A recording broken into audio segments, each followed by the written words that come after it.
I think the course is really beneficial because I'm a contractor, and one of the things I was thinking of doing was just buying the film, going to a job, quoting the job and figuring it out on the job, and I don't think that's possible. You need the training. It's beneficial. Without the training you would end up making a mess of the job.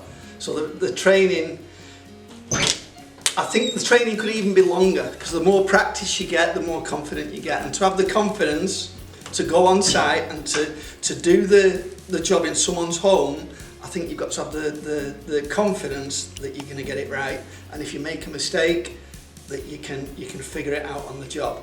So I think without the training, I don't think you could do that. So even with experience in film business, right? Yeah, I'm experienced in window film, which is just flat glass film, which is quite easy to put on compared to this. Once you know the process, you're done, you can carry on doing it. This, there's a lot more to learn. There's different scenarios that you need to learn, and Alan does a good job of showing you the pitfalls that you're going to come up against and how to figure it out on the job. Without that, I don't think you could just turn up with a roll of film and figure it out. I don't think you could. Okay. So, thank you very much, Paul. Okay, thank you for letting me do the course. Thank you.